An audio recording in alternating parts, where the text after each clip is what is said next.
天天向上提醒您本期看点。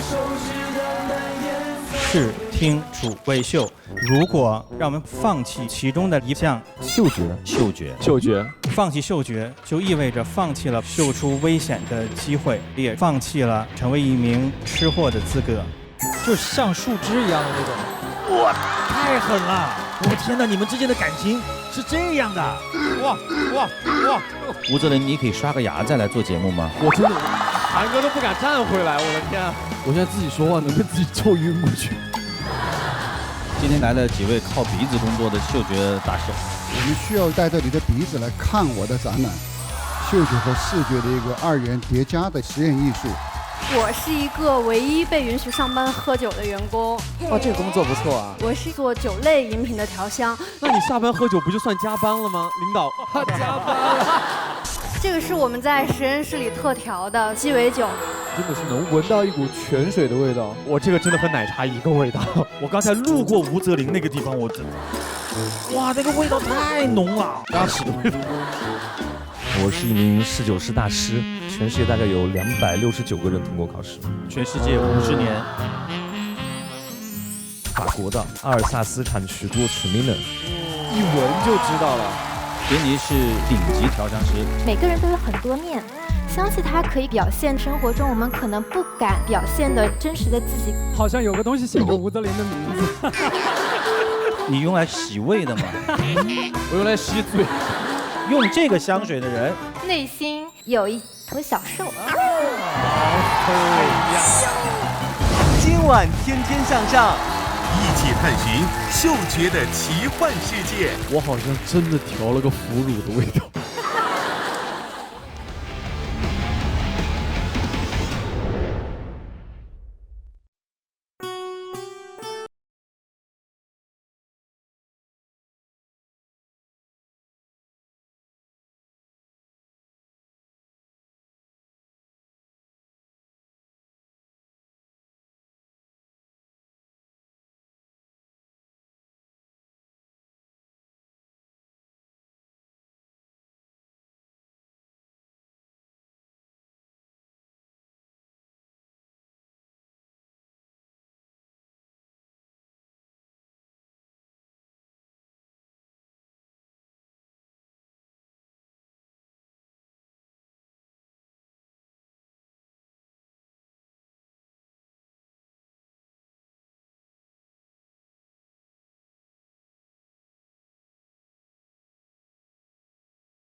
让我们掌声有请天天向上节目主持人汪涵。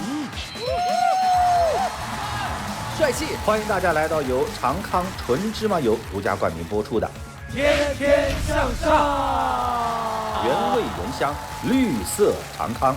欢迎各位，欢迎各位！大家一看到我们今天场上的阵容啊，就想起一部非常好看的动画片，叫做《葫芦娃》。你看，一个爷爷7个娃，一个爷爷7个娃。我们还是要欢迎一下我们的若天，还有我们的汤姆，欢迎两位，来自我介绍一下。天若有情天亦老，天天向上我来了。Hello， 大家好，我是你们的新朋友天天杨若天。大家好，我是一直努力天天向上，终于来到了天天向上。大家好，我是汤姆，小汤。对，其实啊，一说到我们场上有7个人，但是这7个人每个人对世界的认知啊，其实就是靠着自己感官啊。那么其中有一个呢，非常非常重要的就是嗅觉。嗅觉对于人类来说很重要。我特别想问一下我们场上的几位朋友，你们各自认为自己感官当中哪一个最敏感？吴泽林，醒醒！我应该是听觉。听觉吗？对，从小听觉过人。从小就是听我妈的话，完全听不进去，但是听那种妈妈的话听不进去，就是听别人讲那种今天的奥特曼特别好看，我就，那我就听懂了呀，马上加入这个话题。选择自己喜欢听的。对对对，韩哥，我是没有特别好，但是特别不好。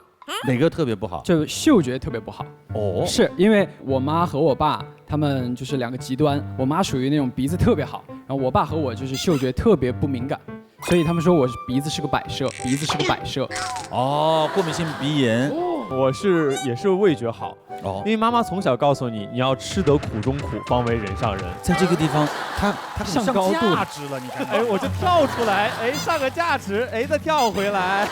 我还真的是嗅觉挺好的。也是嗅觉。对，因为以前在那个初中住校的时候啊，寝室里大家都穿校服，经常那个校服一扔那儿就分不清了，大家就会拿到我的鼻子面前让我闻一闻。缉毒犬，缉毒犬。因为我对人的这个味道真的挺敏感的。刚好我们这期的主题呢就跟嗅觉有关。嗅觉对于人类来说到底有多重要？我们接下来有请中科院心理研究所的陈科普博士为我们来做今天的开题演讲，有请。欢迎。大家好，我来自中国科学院心理研究所人类嗅觉实验室。人类嗅觉实验室是我国首个综合性研究人类嗅觉的研究团队。在这里呢，非常有幸能够就人类嗅觉这个主题和大家进行分享。首先呢，让我们从一个小小的调查作为开篇。好，屏幕上有这样5项，如果我们只能保留其中的2项，大家会怎么选择呢？手机和护照。手机和汽车。对，手机和汽车。汽车和嗅觉。对，我也应该是汽车跟嗅觉。我手机跟嗅觉。手机和护照吧，嗅觉因为本来也不太有，所以有没有也无所谓。真的，本来也不太有。那么这个它是一个调查研究，是针对全世界青年人展开的调查。对不起，我刚才不小心参与了。这个青年人到30岁，您符合要求的。30，看面相绝对符合，差不多。谢谢。这个研究结果就发现，有超过1半的人会选择放弃嗅觉。所以这样义无反顾的去放弃嗅觉，究竟放弃了什么呢？首先哈，对于我们人均吃货的咱们中国人来说哈，放弃嗅觉就意味着放弃了80%甚至是90%从食物中获得的愉悦感。让我们回想一下，感冒的时候，鼻子不通气儿的时候，我们那种食之无味的生无可恋的感觉。所以说，仅仅依靠舌头，依靠我们的味觉，我们只能体会到5种：酸、甜、苦、咸、鲜。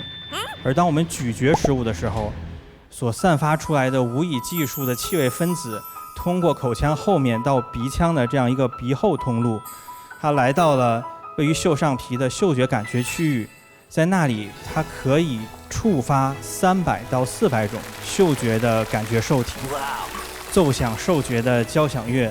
食物中丰富的细节，它是来自我们的嗅觉。当我们选择放弃嗅觉，我们也就放弃了成为一名快乐的合格的吃货的资格。研究显示，智力正常的65岁以上的老年人，其中嗅觉能力低下者，他在未来的4年内，相对于嗅觉正常的人，他的死亡率会达到2.5倍。这很可能就是因为他误食了食物中的变质的食品。完了。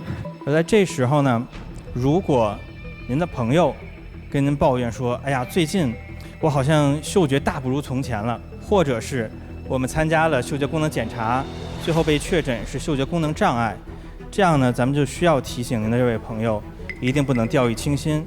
这很可能是神经退行性疾病或者精神疾病最早期的一些临床症状，比如说帕金森病、阿尔兹海默病、自闭症、精神分裂症、重度抑郁等等这些疾病。像汤姆这样的还叫就不要来了啊，好不好？录完这一期，好吧？啊，这你刚才危险危险。需要注意的是，它是突然的一个下降啊。让我们以帕金森病这样疾病为例哈，嗅觉功能障碍是帕金森病整个病程中最先出现的一种临床症状，它可以提早于我们传统的基于肌肉的僵直或者震颤这种运动性的症状，比它要提早4到8年就会出现。4到8年？对对，因为这种疾病是不可逆的，所以我们对它的干预只有越早干预，延缓病情，只有这样一种手段。所以这4到8年对于治疗这种疾病是非常有价值的。所以说，2016年我国的帕金森病诊断标准就将嗅觉障碍正式纳为支持性诊断指标以及前驱期标志。这就意味着我们可以通过进行嗅觉功能的这种检查，来提早的去针对帕金森病开展早期的预警以及精确的诊断。当我们选择放弃嗅觉，就意味着我们放弃了更早嗅出危险的机会。同时呢，嗅觉也是自传体记忆的一个重要的线索。可以想象哈，当我们走到一个街角，偶遇一缕雨后泥土的清香，它有可能会一下将您带回小的时候去玩耍的那个小小的街巷。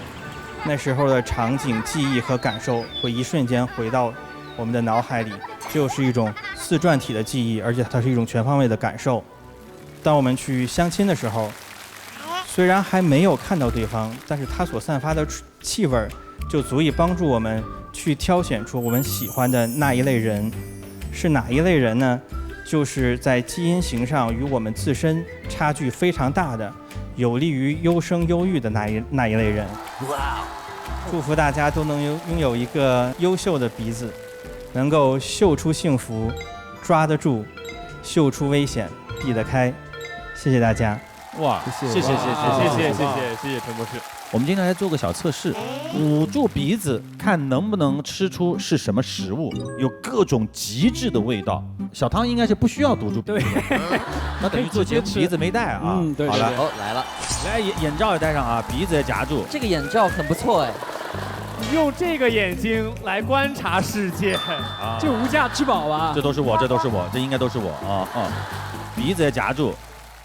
哎，你们配上我的眼睛怎么都那么滑稽呢？哇，我的眼睛不是每个人都能够用的啊。吴泽林，你配我的眼睛一点都不配，你的脸型，你的脸型配不上我的鼻，不是配不上我的眼睛。好，来，我们看，首先看看小汤的啊，来，3、2、1，打开一看，嚯，这是我喜欢吃的东西，这个真的很香甜的哇。可以，开它先尝一下，张嘴。天哪，这个场面好诙谐。你放心吃，是活的吧？是脆的，就像树枝一样的那种。韩哥，我不骗你啊，捏住鼻子以后，我只能感觉它是脆的，没有味道。没有味道，真的没有味道。不是韩哥，他那边是没味道，他冲我说话，我现在很上头，你知道吗？上头吧。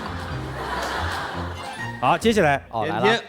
来，好，准备，请张嘴。这个是哇，怎么了？什么？这可以吃吗？当然可以吃，不可以吃你也都已经吃了。它一开始第一口有点像苹果片，然后呢慢慢就开始辣了，是不是姜啊？好，我们等一下再说啊，等一下再给你看。接下来入行啊。这个应该有人爱吃的吧？我觉得。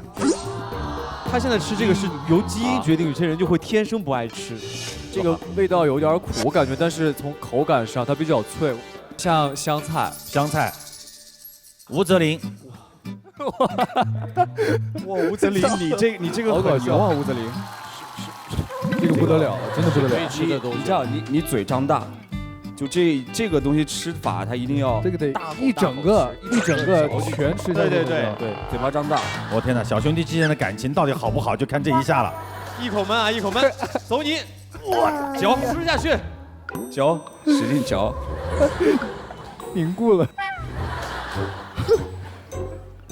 使劲嚼，我天哪！我现在真的是，我现在看这个陈胜亨的这个脸呢，我突然想起了一句话：一颗邪恶的心是捧不起一张灿烂的脸的。泽林是什么？泽林要晕过去了。泽林刚一张嘴在喷气，喷气，我感觉像把一个蛋糕塞进了一包盐里面，然后我把那包盐吃了。好。接下来我们请大家来分别来看一下自己吃的是什么。天哪！韩庚鱼腥草。对，我从来不吃鱼腥草，所以你刚才完全没有吃出来。没有，我以为是蕨菜。蕨菜，好，接下来。泽林，我们之间的友谊还存在吗？哦，您哪位？那个，让一下。啊！你刚才吃的是2大块臭豆腐，只有一块完整的。你知道我平时下一碗粥，我只要这么一点点就可以了。但是你刚才吃了2个立方。我刚才路过吴泽林那个地方，天哪，那是情感的禁区。韩哥还给了一个报仇的机会。哦，另外3个人，怎么还有这一趴呀？来，让我看看哪个最难吃。来，怎么还有这一趴？你看害人终害己吧。天，一口闷啊，一口闷，走你，嚼吃下去，嚼，使劲嚼。我现在自己说话能被自己臭晕过去。我跟你说，你过年的时候都会是这个样子。天，我偷偷看了一眼，为什么我们待遇差这么多？为什么我们待遇差这么多？大哥刚刚是故意偷看哦，小弟不懂事了。哎，说那些没有用。对，何必呢？来，你把嘴稍微张大一点。一盘倒进去，稍微啊。哎呦，你可以咬，可以咬断，发出了那种声音。咬断。好 ，OK， 咬断。也可以。所以申亨这是什么？就是塑料吗？塑料。好，我们接下来是这样的，赶紧自己打开先看一下吧。你是葱香味儿的。葱香哇，感觉来这边。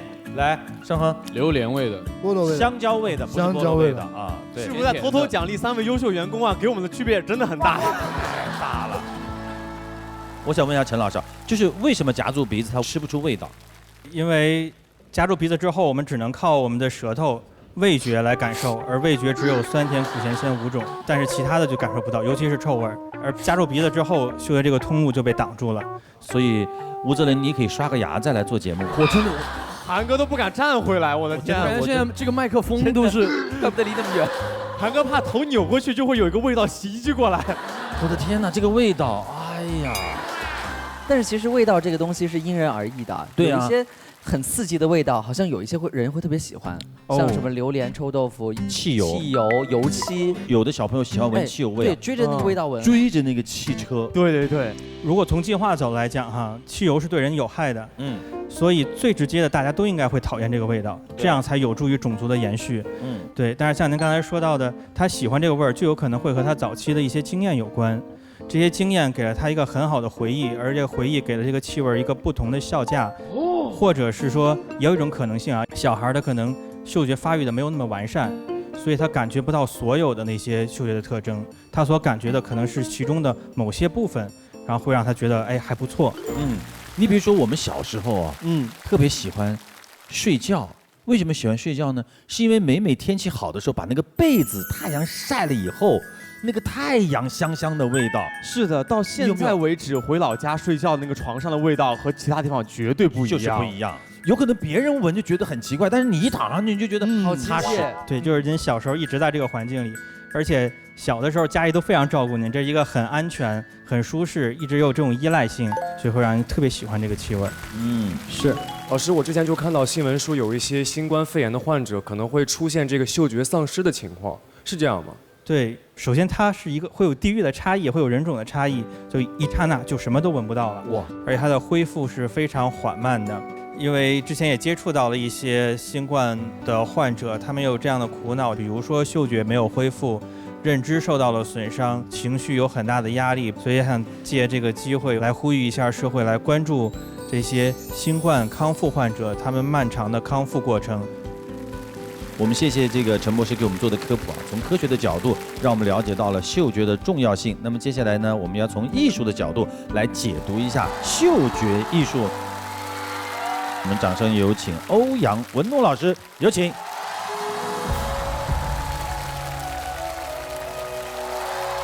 啊，侠气满满。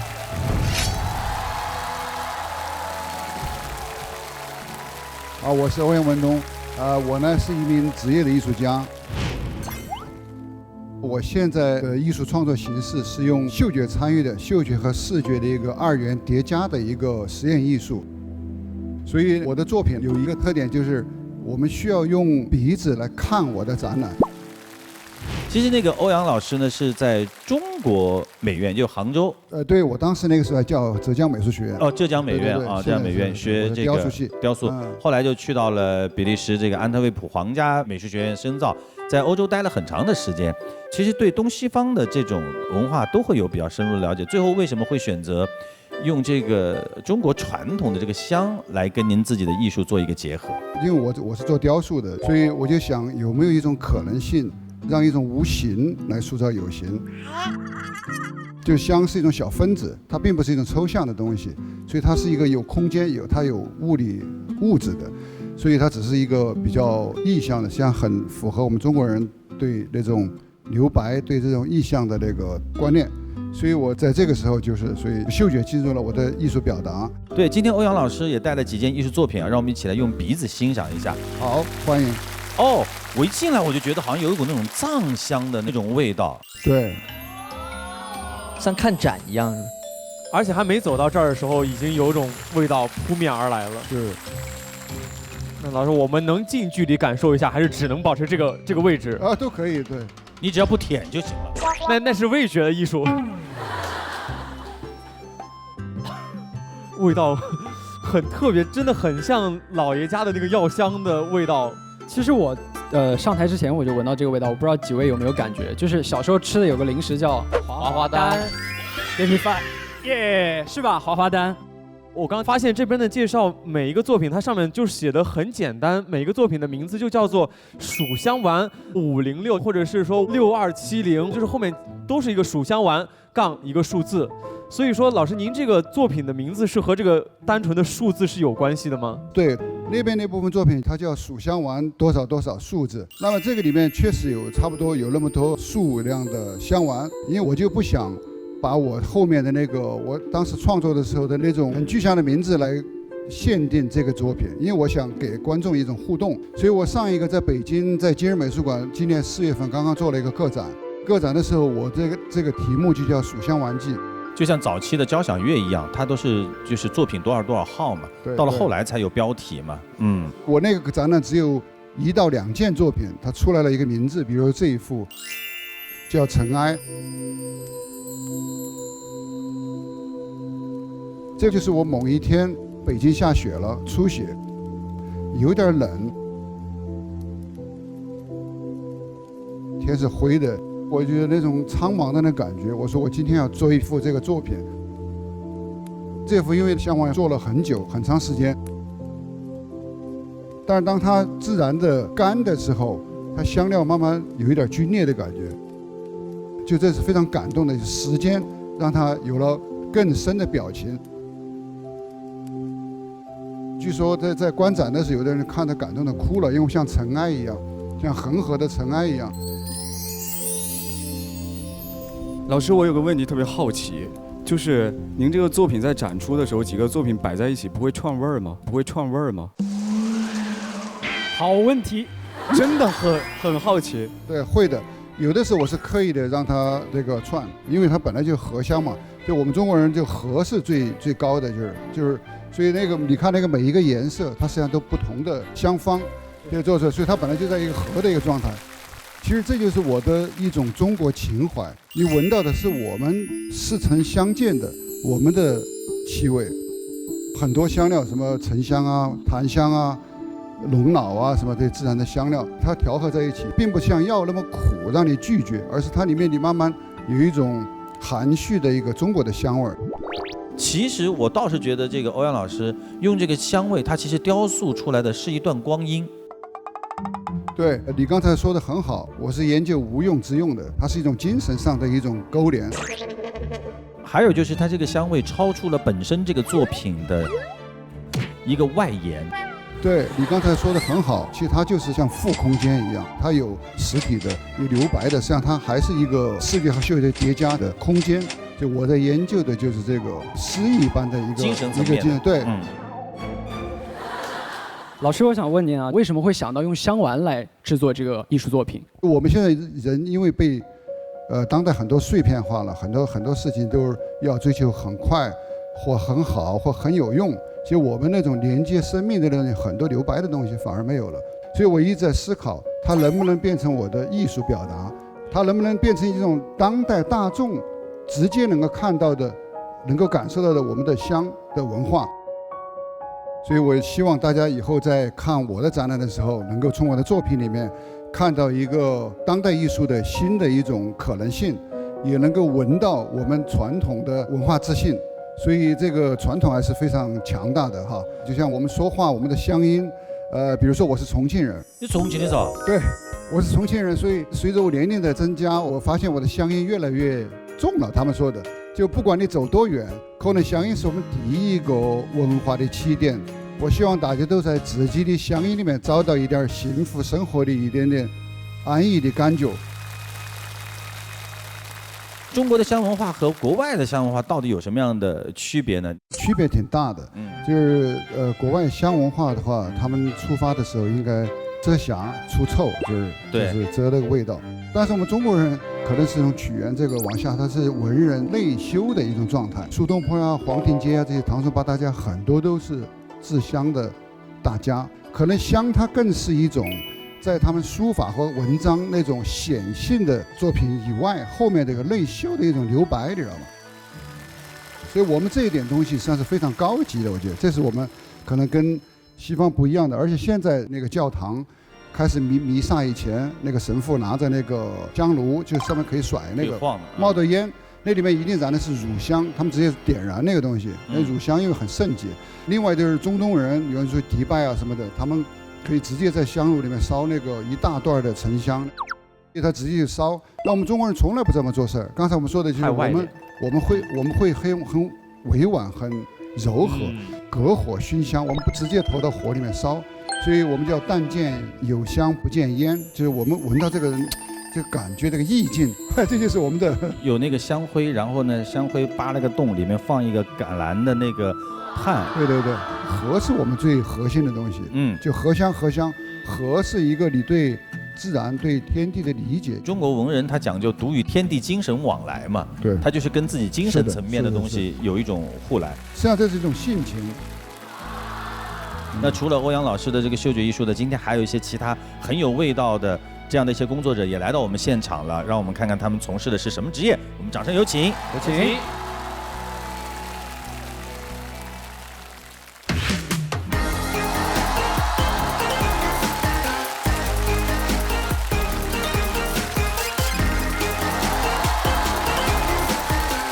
大家好，我叫朴玉，我是一名甜味调香师。我叫建慧，是名咸味调香师。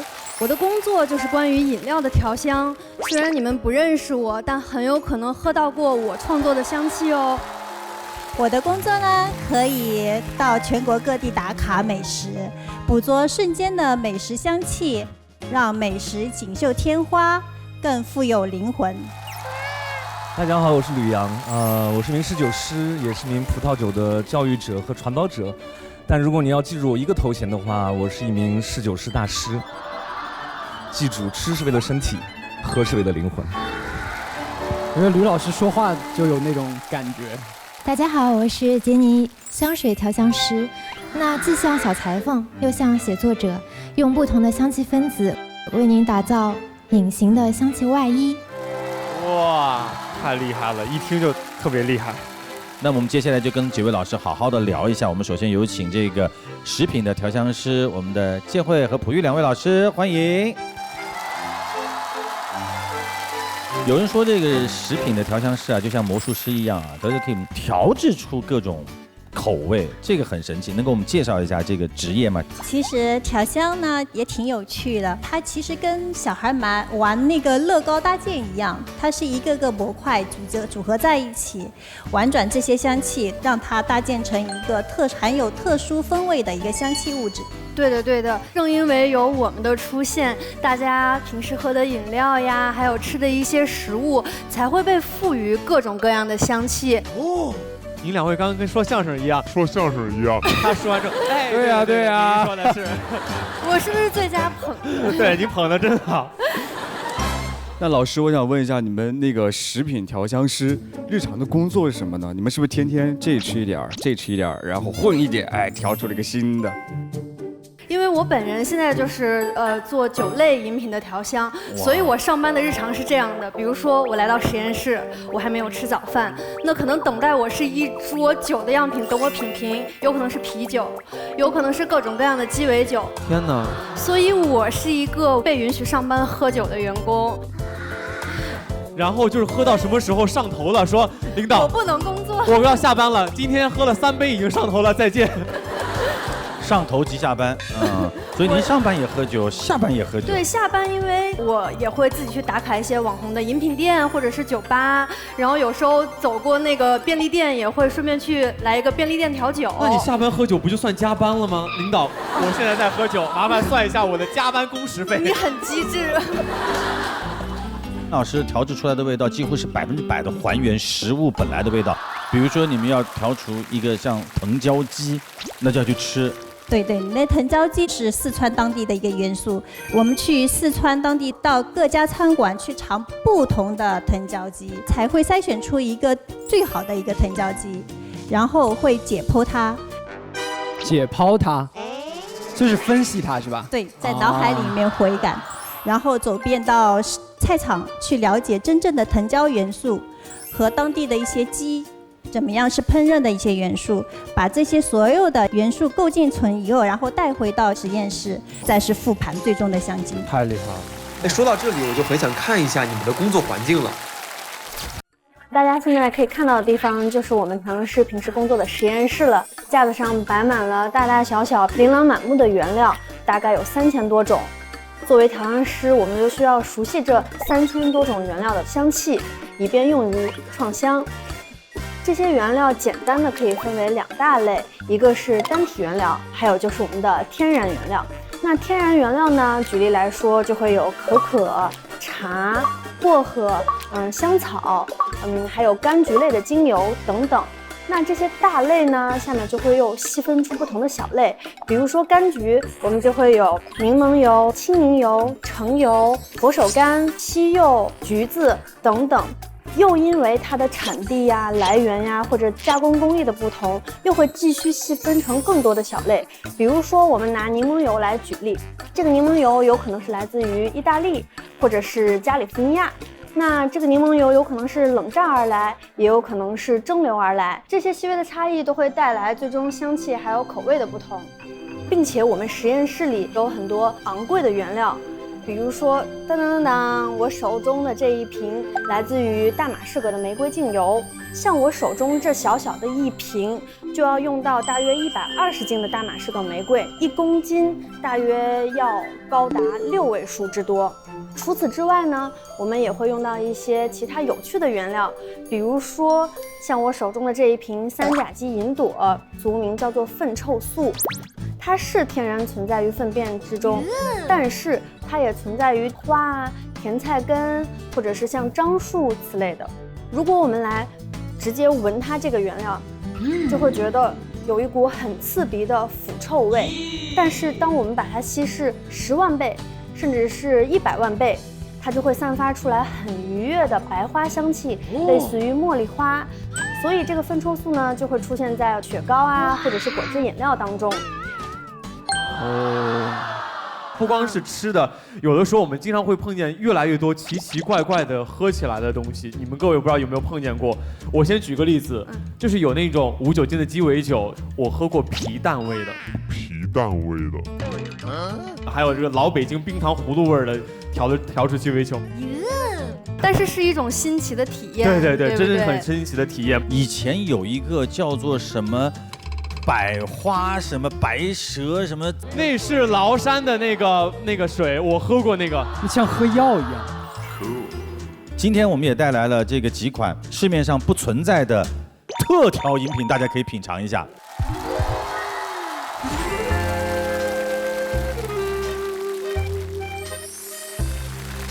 这个是我们在实验室里特调的，所以特意带给大家，让大家尝一下。大家还闻一闻香气，然后尝一尝。大家的那个杯子上都有我们这款饮品的名字。韩哥，这边有一杯芥末，这边有一杯芥末。芥末凉凉上头，芥末凉凉上头水。对，就是那个。上头吗？我以为闻着一个风油精。大家不要被它的名字吓到，一定要尝一下，亲自感受一下。怎么样？还有点好喝。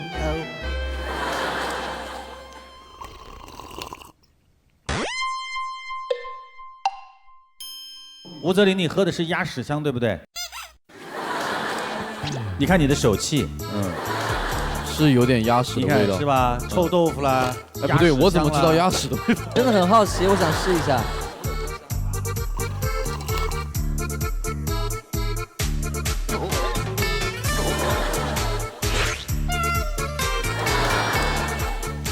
大家对这个鸭屎香有没有就是了解呀？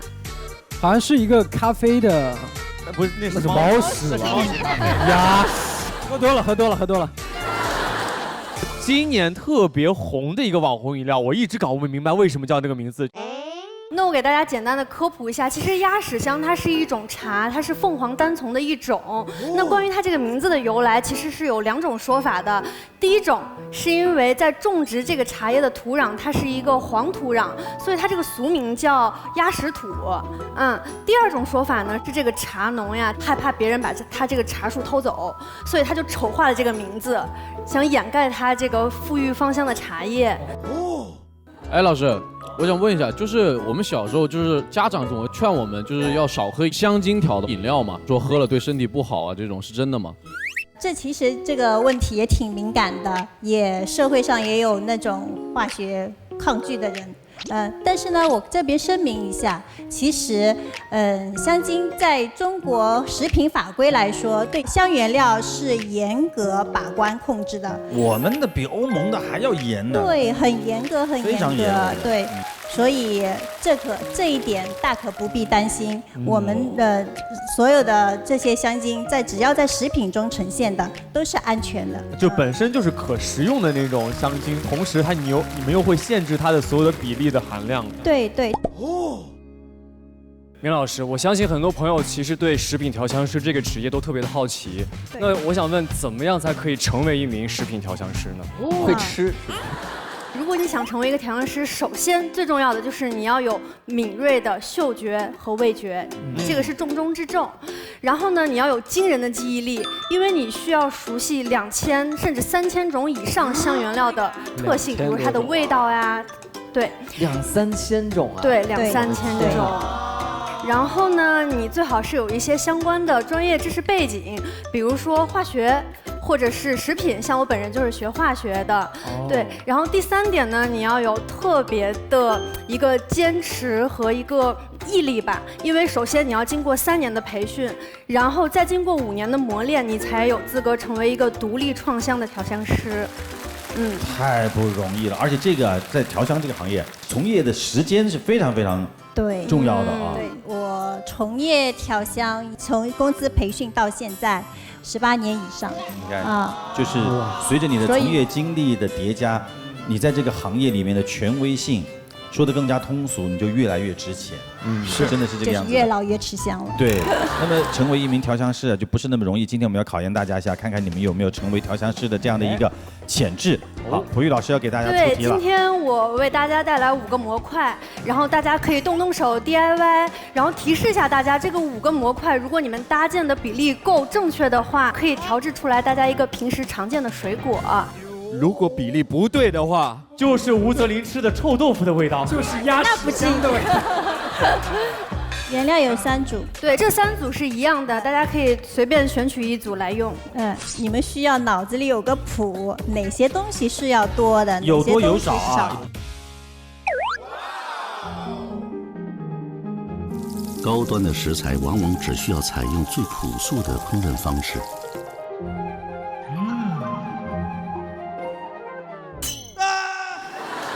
我好像真的调了个腐乳的味道。真的吗？你记忆里面真的就只有这个味道了吗？闻一下，狗的味道。好，这是吴泽林的啊。啊，你已经完成了吗？他已经完成了如此之快。好，吴泽林，你待会儿自己调的饮料自己把它喝下去啊？还有这个环节吗？或者是陈胜亨帮你喝？哎，我喝吧，我喝吧。有冤报冤，有仇报仇，是吧？你觉得你的调的是什么？老师皱了个眉头。梅老师闻一下，其实还像那么回事儿，挺不错。对，还不错。你有天赋啊，同学，我给你试试。哇，吴泽林啊，每次录节目的时候啊，老师都会说你有天赋，真的放在天天向上委屈你了。哦，没有，没有，这话有点重啊，韩哥。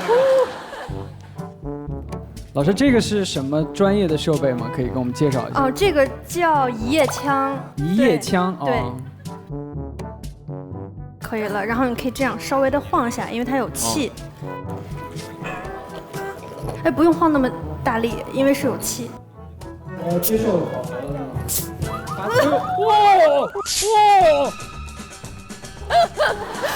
活力四射，汽水啊！对，我说是汽水。可以的，活力四射。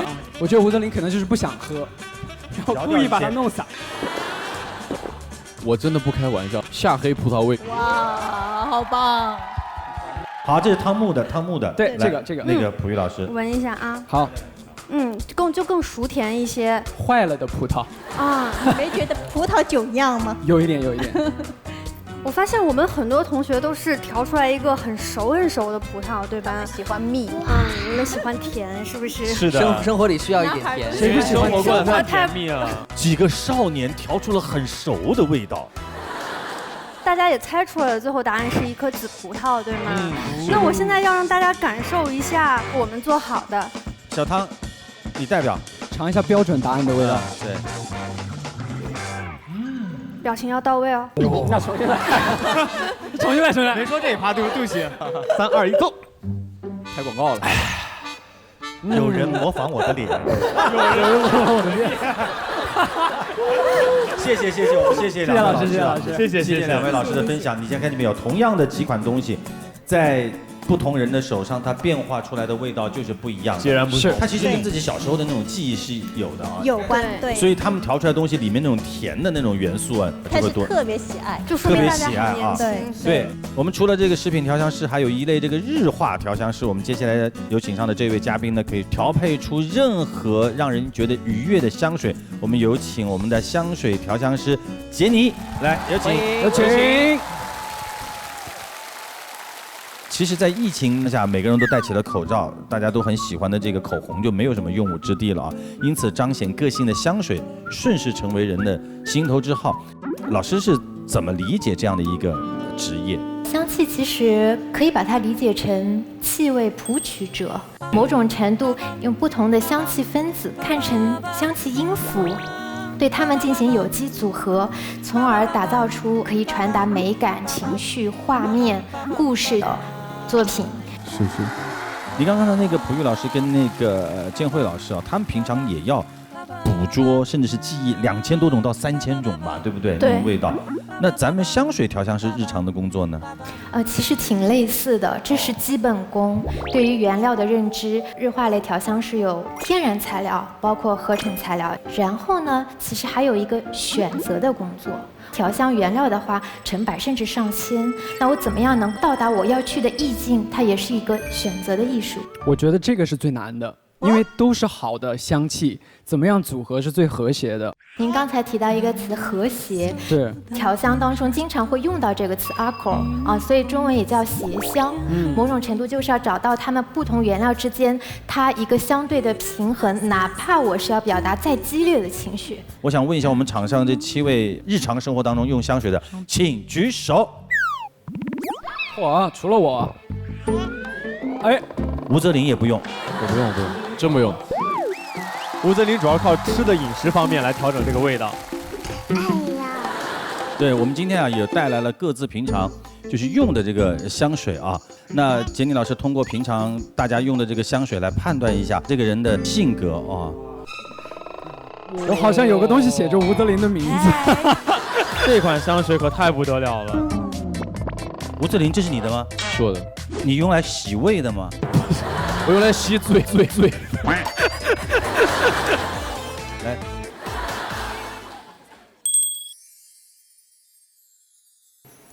这支香气呢是相对比较清新，同时想营造出旷野当中的这种偏自由的这种感觉。这个男生可能追求自由感，野性比较野，内心有一头小兽。啊？内心有个小魔兽 ，monster 啊，小野兽。随着香气的变化，可以在气味当中，您可以感受到越是往后面偏木质和 animalic 动物的气息。哦，是谁？若航的吗？是谁呢？你的吧？不可能。这是我的，这是我的。哦，是您的吗？对，我平常用这一款。哦，野兽的少年。你说我一天到晚跟他们在一起，我没有那种野兽的那种啊，那如果说是我们要挑香水给别人的时候，应该怎么注意呢？哇，送香水很难的，其实。是的，其实送香水要好好的送，不是一件简单的事情，可能需要一些时间，更好的认识对方。如果说我们刚刚认识的话，也许可以送一些你对他的认知，或者说你们希望你们彼此交往之间这种感受比较轻松一点的呀，偏自然系的呀，相对不容易出错。那随着对他深层的逐渐的认识，也许可以慢慢的从赠送的香气当中来反映出来你们关系的变化。通过这个来识人，我发现老师真的特别厉害，但老师自身的经历，我觉得是和他如此多的对于香水的这样的理解和认知是相关联的。因为老师的经历说出来，我觉得别人很多人很难相信。首先，老师先是毕业于北京大学的新闻和艺术的双学位，然后呢，当时获得了法国政府的奖学金之后，又去法国考了一个经济管理学的硕士，之后还没有和香水有任何关联。对。然后接下来就是去到了格拉斯香水学院，这个学校真的很厉害，他每年在全球只招12位学生。而且现在听说您又开始去考取哲学方面的硕士，是不是？对，巴黎索邦大学哲学系。前面这些过往经历，为什么之后会选择成为一名调香师这个职业的选择呢？首先呢，文经哲其实它都是相通的，就我们都熟知的很多，不管是数学家、物理学家，他们同时也是哲学家。第二个维度，每个人有他的一个人生地图。那我之前的积累，我从小知道我嗅觉很敏感，但那个时候我不知道有调香师这样一个职业。那随着文化的这个学习，给了我一个机会，有出版社邀请我去写《拿破仑之路》这本书。我是专门把这条路线给走了一遍，也就是拿破仑的复辟之路。这条路线当中，其中一站就是格拉斯。格拉斯呢是全球香水工业的发源地，某种程度类似于找到了一块关键的拼图。其实我觉得就是触发了吧。对，类似于找到了这个天命，某种程度不是我选择了他，可能是他选择了我。对，我们刚才讲的这个格拉斯香水学院是顶级调香师的摇篮啊。杰尼是学院近20年来首位中国内地的调香师，毕业作品被评为当年的第1名。当年那个作品是什么作品？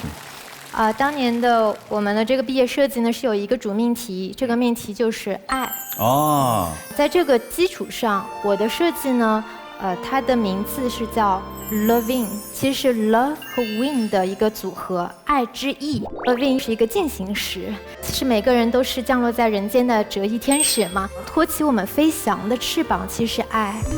这个爱它可能是爱情的爱，也是家庭之爱、友爱。因为爱的存在，才让我们可以腾飞，可能起飞。所以说，这支香气呢，有天空的这个氧气感和云层的包裹感。那同时，这个起飞的过程，我用原料架了一道彩虹的桥，托起我们每日的奋斗也好，追求理想的道路也好。真的有一种彩虹的感觉，就是很缤纷、很愉悦，然后花香、果香。非常棒。对，其实杰尼为世界上不同品牌和个人定制创香将近90款，那如何调制出一款就是为某个人专属的那种？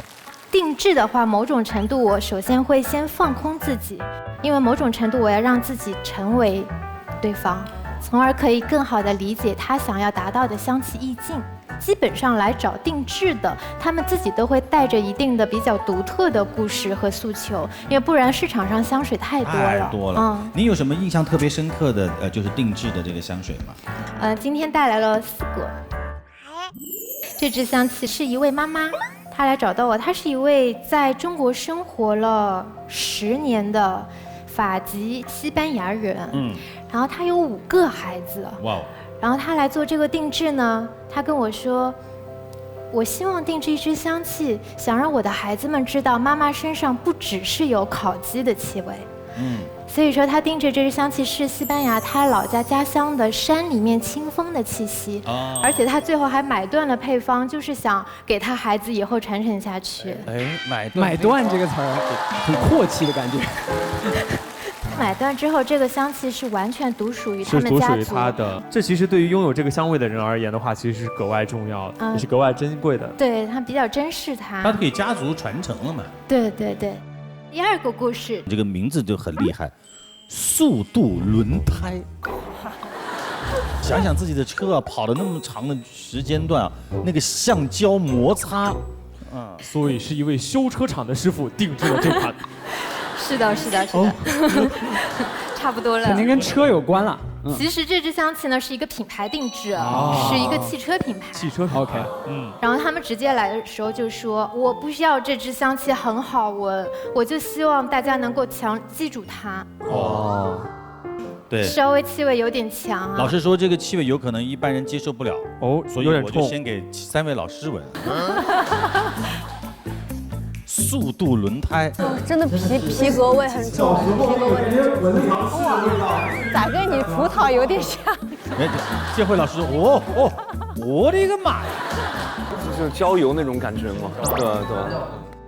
就小时候4驱车那种跑多了就有这种味道。这个真的会让人记忆很深刻，因为它和其他几个不一样，它比较有攻击性的那种对，非常有攻击性，有力量，然后有这种轮胎的这种焦灼感。男生闻了之后，我就很喜欢。哇，真的，我们有不少男生很喜欢。它真的很分那个特定的那个场合。是的，它非常分人。哇，我觉得这个好好闻。对，我特别期待我们的战役。有一股淡淡烟香味，好像烟熏酒精。一位老兵。其实这支香气呢，是纪念从2019年12月持续到至今的这段非常特殊的新冠疫情。所以它战役的役是疫情的疫。那这是一支集体定制，所以说这支香气是大家对于这段时期的一个理解，它当中会有一些刚刚说消毒水的这个气味，加一些微咸的这样的一种偏泪水的这样的气味，然后很快过渡到刚才大家都闻到的这个凛冽的树枝。为什么？因为大家有一个共识，就是只有坚强、团结、一种凝聚力，我们才能度过这段时期，而且一定会度过。象征着生命啊，树。那现在是这样的，我觉得我们为自己的天天向上，调制一款你们心目当中觉得天天向上是什么味道，试试看好不好？待会儿我们有请杰尼老师来给我们点评一下。哇，这个有意思。但是吴泽林，你不要猜，感觉很有压力。真的有白豆腐。真的有白豆腐，白豆蔻，不好意思。这边的原料的话，它是按前中尾调的顺序来分。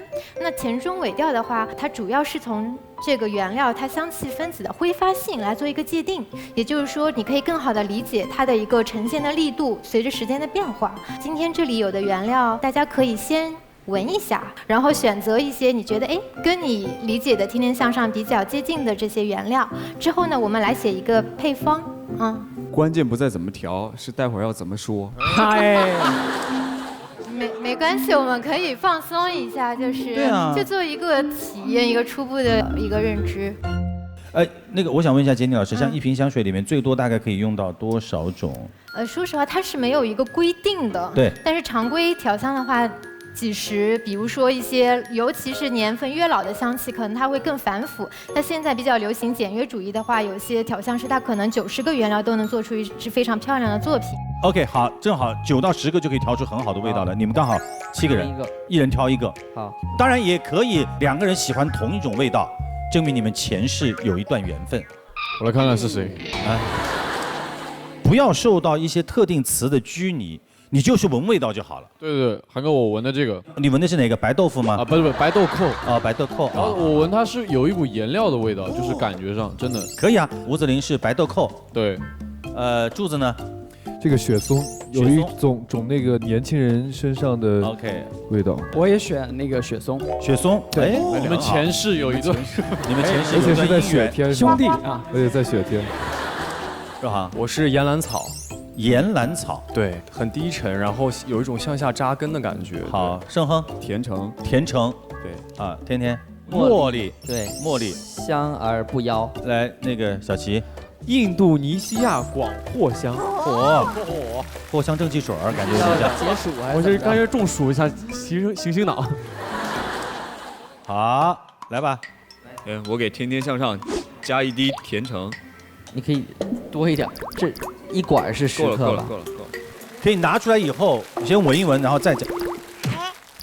我天哪，吴泽林，你这个，你往瓶里滴好吗？我给天天向上加一点色彩。好，来继续。可以了。哇，这个茉莉给的猛，主要是为了冲这个重量，多加一点小徐。对，我加个檀香吧，我比较喜欢。好，这就是我们自己几个人调出来的味道。这是我们天天向上的味道哦。来了，看我们几个人调出来的这个味道，我觉得其实还可以啊。很有朝气，可以，好闻的，而且很有个性，有一种冲击力啊。还可以，挺 balance 的，是吧？对，没有哪个东西特别突出这种感觉，也挺好哎。是吧？你看，璞玉老师、建辉老师都觉得还可以，他们愿意合资买断啊，众筹买断，这真的是好闻的，是好闻的。是啊，它有一种朝气感，所以我个人觉得它其实是一个天作之合。哇，天作之合，天天向上。刚才杰尼老师说的特别好，它真的就是一个天作之合，它是一个很难以复制的，所以就这么点了，好吧？我一干啊，我们其实非常谢谢杰尼，特别是给我们最后这样的一个机会啊，大家共同参与其中，再次谢谢您，谢谢您。接下来呢，我们要请出最后一位跟这个味觉、嗅觉有关的嘉宾，让我们有请国内葡萄酒领域的侍酒大师吕阳，有请。天天向上提醒您稍后看点。我是一名侍酒师大师，全世界大概有269个人通过考试，全世界50年。法国的阿尔萨斯产区做取名的，没有就对了。我来推荐一款酒，韩哥，你跟我推荐酒，你就告诉我。刚刚中奖了，这个是再来一杯。吴泽林，你特别像惠民的超市门口的。长康纯芝麻油，天天向上，待会儿见。长康纯芝麻油，天天向上，现在继续。这里是原味原香绿色长康，长康纯芝麻油冠名播出的《天天向上》。让我们有请国内葡萄酒领域的侍酒大师吕阳，有请。吕老师给我们介绍一下侍酒师到底是一个什么样的职业？我们以为是那种试啊，品尝。它是服侍的侍，但这个确实是很新的工种。你别说你们大家不了解，可能很多行业内的人也不知道侍酒师是什么。很多人觉得就是陪客人吃吃喝喝呀，然后在酒肉中修行呀，就这样一个。但其实远远大于这样的内容。sommelier 这个在法语里的词根，它是一个保存和运输的意思。大概就在路易14的时候的话，那时候有一些贵族呀，去帮他把一些好的酒啊、食材保存在他的仓库里的时候，他就叫 sommelier。慢慢的话，它就发展成帮这些达人啊、贵族啊、皇室啊去呈现你的好吃的好喝的。但它还有个很重要的就是，侍酒师会先尝一下这个酒，看看有没有毒，看看有没有毒。到了现代的话，侍酒师就慢慢变成了餐厅里去管理酒窖啊，去配菜啊，去给客人提供更好的体验啊，等等这样的。我觉得现在侍酒师在葡萄酒行业，它有一个比较特殊的地位，因为它是从上游到终端消费者最后关口。所以侍酒师会更了解大众的口味，会更了解市场，同时对市场有一点引导性和话语权。所以这就是整个这样的一个工作的一个内容吧。那我很好奇，就是您最早是为什么想去做这份职业，或怎么开始了解这份职业呢？其实我从小想当科学家。我大学的时候是在加拿大的多伦多大学，主修的是天文物理，副修是数学系，跟我们的杰尼老师有点那种感觉。对，很像。但是可能年轻人比较迷茫嘛，所以呢就慢慢变成了一个听着摇滚、留着长发、天天出去喝酒的一个颓废青年。然后这样的日子过了好几年，天天就在罪和犯罪之间徘徊，然后时间可能也荒废了，学业也荒废了。有一天突然醒来，我说我要改变自己的生活。既然自己那么喜欢喝酒，一定要找一个能够边喝酒边挣钱的工作。我是纯粹一个出于自己一个生理上的爱好，慢慢就去学葡萄酒，有点像先结婚再恋爱的感觉吧。这个侍酒师大师级，号称最难考的一个考试了。您大概花了多长时间？我大概花了10年左右吧，10年左右吧。这个证书最早大概52年前开始的，到今天为止，全世界大概有269个人通过考试。它是像打官一样的，你一级一级去考。第一级叫入门级别，叫 Introductory Sommelier。第2级别就是认证级别了 ，Certified。再往第3级别叫 Advanced 高级，然后最后一个级别我们叫做 Master Sommelier， 就侍酒师大师。它的整体的一个通过率的话，首先中间有很多人会放弃，考过很多次可能考不会放弃，因为喝太多醒不过来了。对。但是说到底的话，它最终的一个通过率可能是3左右吧。它的基数稍微较小，但可能比一些法律的证书啊什么都更难考，律师的执照可能都更难考。老师刚才也说了有4个不同级别，但我们还特别想了解一下，就是这个考试究竟要考点什么科目，具体要考点什么东西？我们侍酒师无论考试和比赛的话，都有3个部分。第一部分就服务，第2部分是理论，第3部分就是盲品。服务的部分的话，其实就是感觉像一个小的餐厅一样，它是模拟。然后难的地方是你进到这个考场里面的话，每个桌上都是侍酒大师，所以这个考试从第1级别，就我们刚刚说第1级别到第4级别，都是大师来监考。餐厅就是个小的社会，对，所以你看到各种各样不同的客人，你要去满足他们不同的要求。所以我们在考试之间呢，会有一些比较极端啊或者苛刻的要求，看你是怎么去克服它。察言观色。对，是不是？而且这个是学不来的，对，这个是一定要自己去体会，还有天赋经验。他其实你说你真的是试的是酒吗？试的还是人？对，不同的人说不同的话啊。对，好厉害！刚才提到盲品，对，我们准备了几种不同风格、不同产地、不同品种的葡萄酒，请吕老师用侍酒师大师工会的标准来描述它，是不是？对。其实这就跟我们考试一样的，我们考试也是这样，有6款酒，3红3白，然后25分钟的时间去形容这6款酒，比如说什么样的品种啊，来自于什么国家、什么产区，以及它年纪的一个大概的区间。所以25分钟是比较短的一个时间了。只能闻，只能闻，只能闻。今天比较难，因为其实葡萄酒在嘴巴里的印记和线索也是很多的。对，所以今天如果只能闻的话，我也要挑战一下自己。那就这杯好了。好的，好的，好不好？好的。编号3号。首先，它还是一款非常芬芳、非常奔放、非常香气浓郁的一个葡萄酒，就闻上去很诱人。我觉得每个人闻上去都会慢慢的喜欢这种香气。然后有很强的这种异域风情。但是这个其实它形容的是我们中国人比较熟悉的荔枝味儿，然后有很多的这种很熟的水果啊，像芒果呀、杏子呀、黄桃啊，感觉挺甜的，很甜美的香气，说明这水果非常熟，很诱人，然后花香很多。如果按照刚才说凭香水的这个感觉的话，中段可能会有一些香料的感觉，所以它有一定的层次感，有花香、有果香、有香料感。它应该是来自于法国的阿尔萨斯产区的品种，我们叫做 Gewürztraminer， 但是中文我们叫做琼瑶浆。年份大概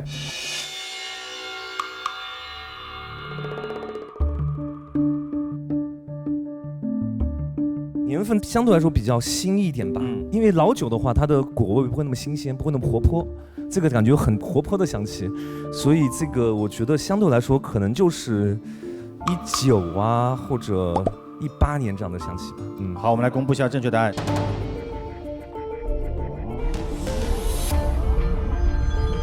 场地法国阿尔萨斯，品种琼瑶浆，年份2019。还没有喝啊，还没有喝，一闻就知道了。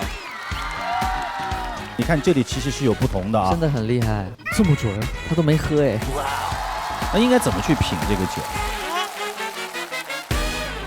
首先我们看这个颜色，就是颜色上有很多的线索啊。有些葡萄品种黄色就深一点，或者红色就更硬呀、更紫一点。然后颜色还有一些线索的话，就你可以看出这个葡萄酒是相对来比较年轻的状态，还是比较老的状态。第二是闻的话就不要害羞，把自己鼻孔放在里面好好的闻，对吧？刚才说的很多的一些香气在这里面都是有体现的。不同的葡萄品种、不同的葡萄酒，它会产生出不同的香气。来，我们转过身去，每个人喝一小口，好不好？有果味儿，酸酸的，但是不苦涩。你会觉得它唾液一直有，因为你唾液出的越多，就说明酸度越高，对吧？对，我刚才看那个吕老师喝的时候，他没有吞下去，那个酒啊，在嘴巴里面吸溜啊。对。有些品茶，我看他们好像也会，对，品咖啡也会这样，因为我们闻这些香气有2种方法，第一个是通过鼻孔，不是鼻子，说正确点，鼻孔，对吧？通过鼻孔闻，你鼻子是闻不到。第二个是任何的吃的东西、喝的东西，在你嘴巴里，它有个鼻腔后面的通道连着你的鼻腔神经。所以我们会呼一下，让空气带动这些香气往上去走，达到鼻腔神经上面，神经换到你大脑某一个地方的记忆，所以你会对这个香气感觉。其实香气就是记忆的。很多人都说葡萄酒是舶来品，但是和中国其实也很有缘分。中国的酿酒的历史是非常悠久的。当然，中国其实在唐宋的时候就有很多用葡萄去酿酒的。对，马可波罗来中国的游记已经看到说，在山西的太原有很多的葡萄园，有很多的酒庄。现在山西的酒就不错。对。然后东汉时期，我们看《史记》可以看得到，张骞第2次出使西域的时候，葡萄酒是他带回来很重要的一个东西。是。然后包括我们到后面有很多的诗人，我们都听过的《凉州词》，葡萄美酒夜光杯，对，王翰的《凉州词》，郁金枇杷马上催，对吧？对。所以葡萄酒跟中国还是很有渊源的，有渊源。是，但是很多时候一说葡萄酒，大家想到的画面会是说搭配着西餐牛排。那现在就是葡萄酒能不能搭配一些中式的餐点？比如说涮羊肉，比如说火锅，就是搭配着中式的烧烤这样的菜配葡萄酒可以吗？你们几个有人不吃辣吗？福建人不吃辣。如果不吃辣的话，我们会配一些有点甜味的白葡萄酒啊，果味浓一点啊，让这个甜味儿把这个辣味变得没那么辣，同时跟它的咸味去综合一下，可能对您的口味来说就更合适一些。但如果我相信在座有可能是觉得是应该是越辣越香，越辣越爽这种感觉，我们可能会配一些酒精度高一点的，更冲一点的，让这个辣味变得更集中、更有爆发力、更辣一些。所以其实我们在说配菜的时候，不光只是配菜配酒，而是也是在配人。当然。你看刚才那个柱子，就是说睡觉之前要喝一点。如果您推荐的话，大概喝什么合适？睡觉之前，我觉得更多是一个助于睡眠的作用，对吧？然后让你睡得更安稳一点，要柔和一点，果味浓一点，有可能酒精度高一点，甚至甜点，比如像波特呀这种，喝上去很舒服、很 homey， 很觉得在家那种感觉的话，可能就更舒服一点。喝完之后都是你的 homey。来，我们现在互动一下，好不好？我们拿一杯红的，谁来负责推荐一下？向3位女士推荐啊。就我们作为侍酒师，看到客人今天是什么缘由，然后包括他的穿戴、他的言行举止，跟谁一起来吃饭，今天是什么样的一个场景，来推荐一款酒。我来吧，你来吧，好，来。一会儿闻到了一个烧焦的轮胎的味道。你跟我推荐酒，你就告诉我，韩哥，你买了它以后会升值。我当藏品把它买了。选这杯吧。还有哪一位你特别想推的？选璞玉老师吧。璞玉老师啊，璞玉老师喜欢喝啤的，你跟他要他喝红的。我选这款酒给璞玉老师呢，是因为今天璞玉老师是有种小礼服的感觉，很优雅的一个状态，所以我觉得需要选一款比较典雅的一款酒。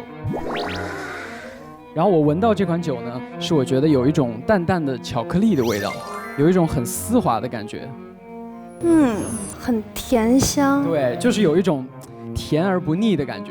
谢谢。对，它的果味儿相对来说更不像那么的奔放，但更对婉约一点，对，细细长流的感觉。我还挺喜欢这个的，说实话。好，来，吴泽林给你个机会。李老师，您刚刚中奖了，这个是再来一杯。这个它是一个白葡萄酒，就是它有一股果香的味道，您可以闻一下。这个推荐的太简单了，所有的葡萄酒都有果香的味道。吴泽林，你特别像一种就是很惠民的超市门口的，对啊，推销员。要不要办卡的？ Oh no！ 大促销啊 ！Cool。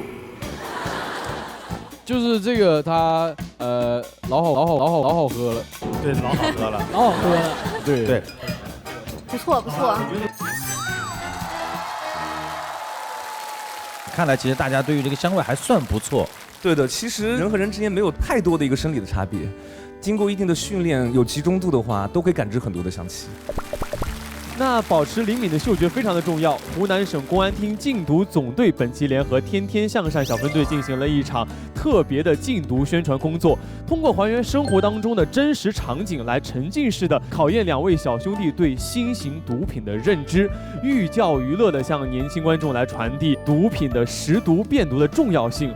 而且听说在这个拍摄过程当中，我们的若航和盛亨呢是直接蒙在片场了，真的有这么刺激吗？真的非常刺激，我们差点都觉得要离开大家一段时间。这么夸张吗？感触那么深啊！留一下悬念。对，所以我相信大家一定会对这样的一个环节非常非常期待。话不多说，到底发生了什么？我们一起去看。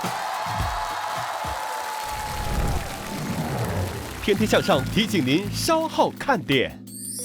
湖南省公安厅禁毒总队联合天天向上设计了一场聚焦新型毒品危害的社会实验。你看我们手上都有这个，我们是不是也可以拥有一个？是的，是有一个，有一个。我们一起干个杯啊！这个是什么？这个有酒精吗？你尝一下嘛，不信你尝一个嘛。这不是酒精，不信你尝一个嘛。来，哎，不给面子呀！我们先把这个喝完吧。你们俩搞个代表喝一口，谢谢。长康纯芝麻油，天天向上，待会儿见。长康纯芝麻油，天天向上，现在继续。这里是原味原香绿色长康，长康纯芝麻油冠名播出的《天天向上》。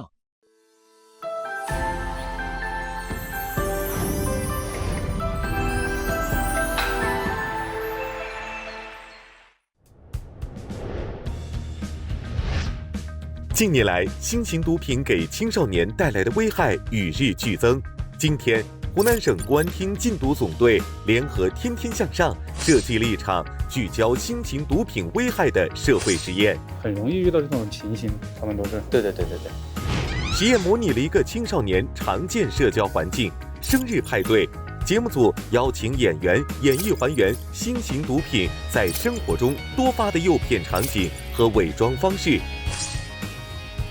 天天向善小分队陈胜亨、袁若航作为青少年群体实验代表，在完全不知情的情况下参与这个派对实验，测验他们对新型毒品的辨识能力。节目中所有情景纯属虚构，所涉物品均为道具模型。陈胜亨和袁若航到底会有怎样的实验体验？我们一起探究下。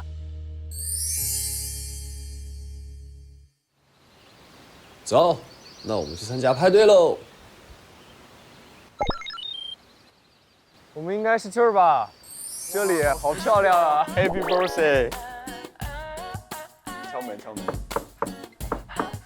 哦，来啦！你好，你好 ，Hello。Hello，你好，哇，两个小哥好帅啊！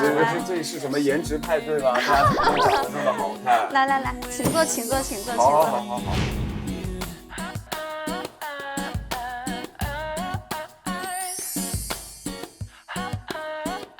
今天我很高兴，就是能有这么多人来参加我的这个生日 party。我们也特别高兴，是吧？特别开心，好久没有参加生日派对，还有这么多好吃的，是吧？哎，我们自我先介绍。对，我叫陈胜亨，然后我是袁若航，叫我小袁就行。小袁，这边是我的朋友啊，这个是小七，这个是小强。你是小，我是莹莹啊，我没有小什么。你看我们手上都有这个，这是我们派对的标志。我们甚至也可以拥有。是有一个。好的，来。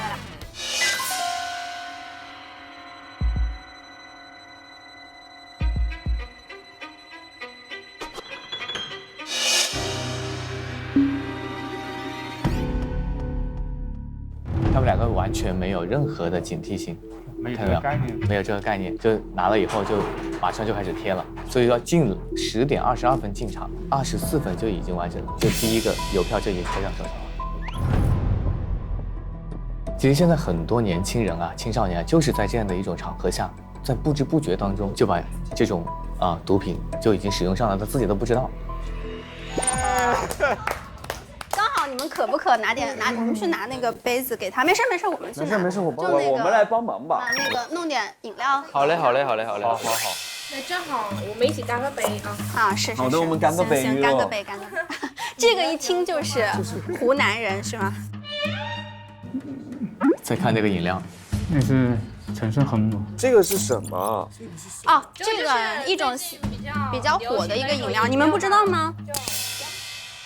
这个能喝吗？我觉得这个颜色好鲜艳哦。这个有酒精吗？里面？没有，你有酒精。你尝一下嘛。这为什么？这写着呢，275毫升有。没有，不信你尝一个嘛。这不是酒精，不是酒精。不行，一会儿因为我酒精过敏，我不能喝这个。你不信你尝一个嘛。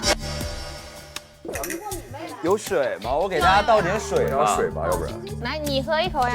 你喝一点，你可以喝吗？我是胃口不好，喝不了什么颜色鲜艳的那种。还能这样啊？我老是喝这种颜色鲜艳的，我都犯胃病。没事，那喝水吧，给喝水。还是有一点怀疑的。对，还是有一些警惕性。除了我们自己带的蛋糕都别吃了。我也觉得。你不觉得那个饮料很奇怪吗？除了我们自己带的蛋糕都别吃了，那个水我也没喝，我一挨口我吐回去了，是吗？我觉得有点奇怪。好的，我谨慎。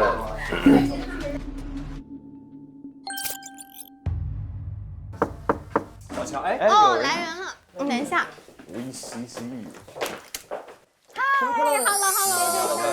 Hello， 谢谢，好久不见。这位是我男朋友。男朋友是吧？这是我亲手做的饼干。饼干是吗？好的，谢谢。哎呀，好开心。哇，这个盒子好高大上的样子。尝一下。哇，来，这是他自己做的饼干。他们两个长得好有夫妻相。像不像夫妻是吧？我还不认识呢，今天还带了男朋友过来。好吃吗？来，尝一个，自己做的。谢谢。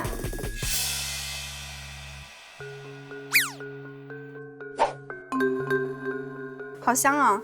而且这个味道感觉还比较特别一点。好好吃啊！好吃吗？因为不是特别甜，我特别喜欢吃。而且有一股比较特别的一个香味。就是10点37分进场，10点38分拿着饼干就开始吃了，所以这个1分钟犹豫都没有。这个饼干也是我们今天很重要的一个元素。其实他们反复的强调的一点，这个自制饼干啊，香味很特别。其实在这个地方应该要引起一些警惕。你们都是好朋友吗？他在试探。哦，对对对，我们之前都是那个，社团里面认识的。之前跟你介绍，就这位就是学民族舞的，非常好。这个她男朋友，你是干啥的？钢琴的。学钢琴的。他这位是主持人，是对吧？其实是这样的啊，就是我今天虽然是我过生日啊，但是我其实心情没有那么好。为什么呢？对，是因为看到了我们吗？不是，并不是这样子，而是，其实我刚刚失恋，然后其实我今天组织这样的一个 party， 也是希望自己能够从那个氛围当中尽快的走出来，然后我才邀那么多朋友，就希望你们今天能够陪我开心一下，好不好？让我帮我缓解一下情绪。我确实是觉得心里很，必须买哈。那我刚才是水买啊。那你爸陪我喝一个。喝一个，对，都喝一个吧，好不好？我真的，你看我真的都要哭了，我觉得。喝一个，我不骗你们，我真的特别难过。因为我是真酒精过敏。这没有酒精，就走个饮料吧。喝一个吧。对，这个。那你们两个人主要是我们身体不太好，今天。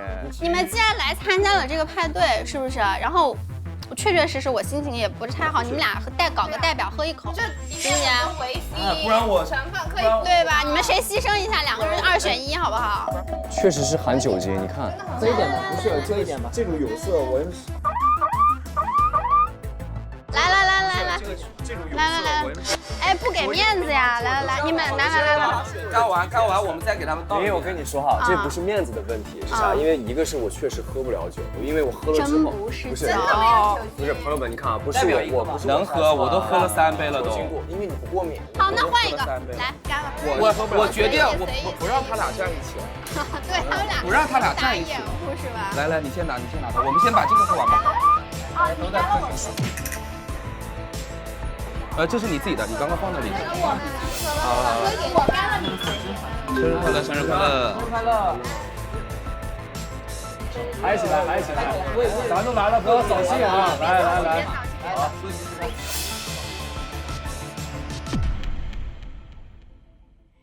最后还是喝了，所以在这种密闭的场合下，还是在那种从众心理的这种情况下，年轻人还是很容易啊。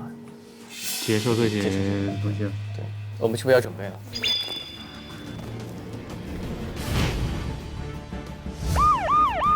这样，那个杰哥，你带着他们再玩一下。行，我们玩吧。快递来了吗？啊，对，我去拿一下。再喝一个吧。我们刚喝了一个。你口渴了。你口渴了是吧？没想到你酒量这么好，一起吧，来一个吧。有点节奏慢一点。啊。全他们举动！我们的尝试过去进入罪案民警，现在怀疑你们聚众吸食毒品，配合调查。坐好，坐下。别动，手拿出来，放在看得见的地方。我们这里都是全程录影录像的啊。有什么东西主动拿出来。邮票，这个饼干，这个没有喝完的，这个饮料把它放一起，该差不多。知道什么情况吗？不知道。我们来坐下来，好好来讲一讲今天到底是什么一个情况。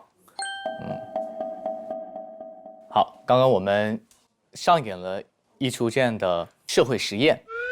上演？对。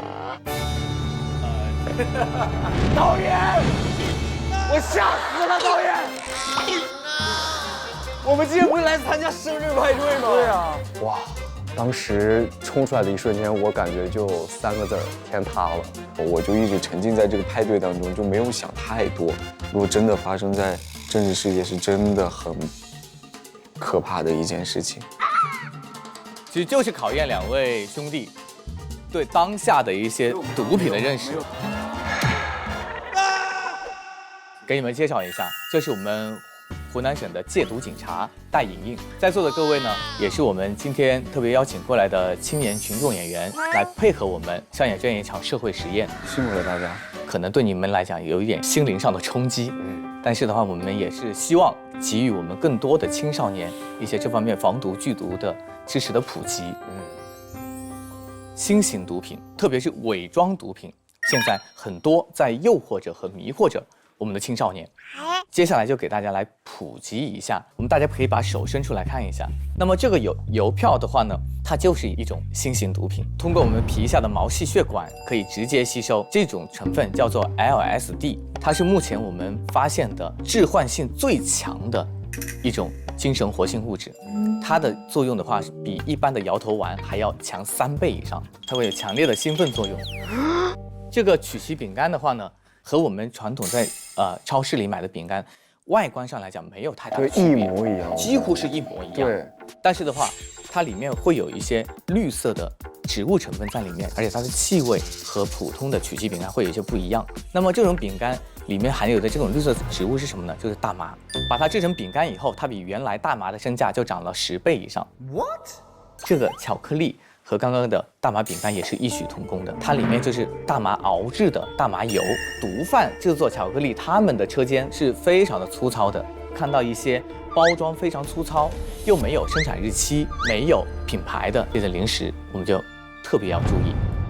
那么这个卡哇潮饮也是现在一些聚会场合经常被青少年滥用的新型毒品。它里面的主要成分叫做伽马羟基丁酸，是一种强效的镇静剂、麻醉剂，就人喝了以后可以马上断片，暂时的失去知觉、失去记忆，有的时候也会被别人用来什么作为迷奸药。看起来就和别的鸡尾酒颜色是一模一样，根本没有区别。现在对我们青少年群体当中啊，容易蔓延的是一个什么呢？把它制作成电子烟油。我们通过一些网络渠道，比如说微信的朋友圈、非正规的网站，去购买的一些电子烟油，它当中就很有可能掺杂了一些这样的合成大麻素。其实我们国家整体政策上来讲，也是非常关注这个群体。只要青少年的毒品预防教育做好了，将来咱们的禁毒工作、戒毒工作，我们就会更加的有信心。我觉得我们今天可以说是真真正正情景再现，设身处地，对，现身说法，给我们上了一课，是真的是。而且我觉得就是毒品在青少年的生活当中真的是无孔不入，就我看到这么多的模型，包括还有没有看到的一些新型的这种模型，所以我觉得最重要的还是自己要提高警惕啊，对，一定要远离毒品。就是很多人可能因为求异心理或者好奇要去接触毒品，这第一步就不要迈出去。如果你离开了这个地方，你的水、你的饮料和你的食物就不要再去吃了。还有一个就是不要好面子，我觉得要有自己的一个独立的判断意识，要学会去拒绝。通过今天一整天下来，整个的警惕性都会提高的，然后才发现现在有特别多新型的毒品潜藏在我们的身边，告诉大家现在有这样的新型毒品存在，然后告诉大家一定要警戒这个新型毒品的危害。我觉得可以说是一件挺有意义的事情吧。生命只有一次，少年更应珍惜。长康纯芝麻油，天天向上，待会儿见。长康纯芝麻油，天天向上，现在继续。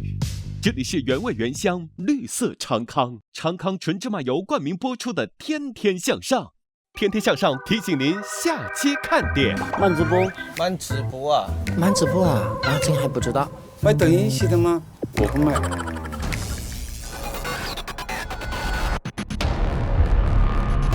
在珠峰大本营驻守45天，仍会带你领略最美珠峰。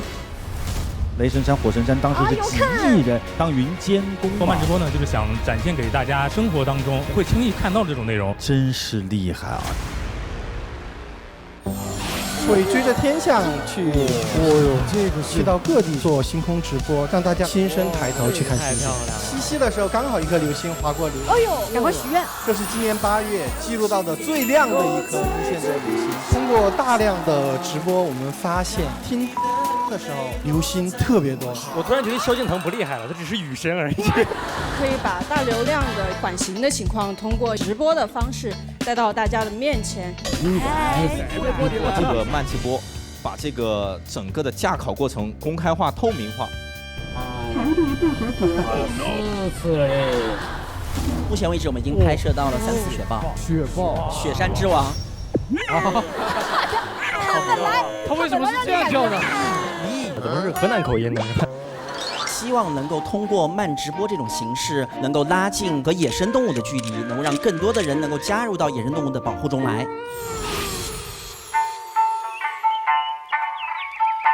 素色。有战术。捞。有了。哎呀，跑了。老师，我这个卡的那个上面了。啊！我这也勾到树上了。哎呀，终于了，终于了！哎，你又掉一个，你又掉一个，为什么？好厉害！哎，我觉得我不用比赛了，我帮韩哥抄鱼就是。咱们仨个就是钓鱼不行，上树第1名。